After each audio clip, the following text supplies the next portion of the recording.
Hey, what's going on, guys? What's going on, YouTubers? This is an audio-only YouTube video, but I'm going to focus on the food poisoning crisis in South Africa. And the food poisoning crisis has been horrible, and they have occurred at basically what you call spazza shops.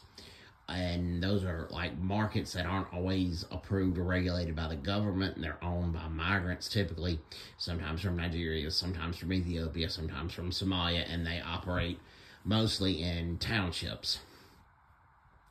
And 890 people have had food poisoning so far, and around, I believe, 26 children have died from this food poisoning. It is just, it's a crisis right now, and the government has declared a state of emergency. Now, I believe the state of emergency should have been declared sooner, but props to them for declaring the state of emergency, and props to them going to check into the spazza shops and possibly, shutting the ones down that don't comply with orders to separate the pesticide that has caused this food poisoning from food products. And that's basically what it's been.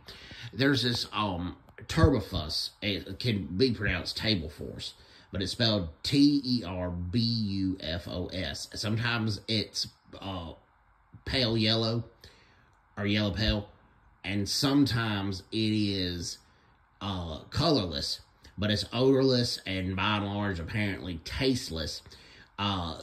When some spazza shop owners handle that poison can be sold on the street to kill rats, and rats infest the townships badly because the South African government for many years has neglected those townships. I'm talking post-apartheid, they've neglected those townships just as bad.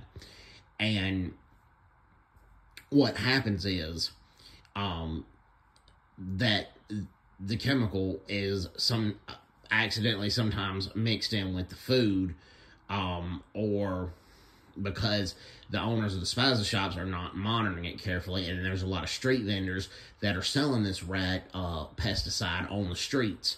So right after kids or people buy their snacks, they'll go buy that turbofus, or can be pronounced table force. And it's just, people are getting bags of chips, and then one child died just like 20 minutes after eating a snack, and then one other child died the same way. And then he shared the snack with 6 other people, and then 6 other children had died. It's just a sad, sad, sad situation. So, God bless South Africa, and hopefully this food poisoning crisis gets under control, and gets under control quickly. It has made American media with the New York Times, and, it's just like I said, a sad situation. They do not need to be selling this rat poison on the streets. It needs to be handled carefully.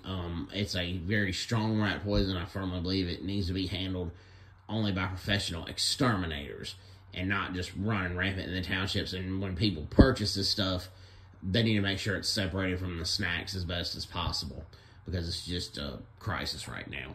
But separated as best as possible from everything else in the house. I know a lot of people in the townships live in tin roof shacks, but separated as best as possible from everything else in your tin roof shack. So, hope everybody's doing well. Take care. God bless you. Bye-bye.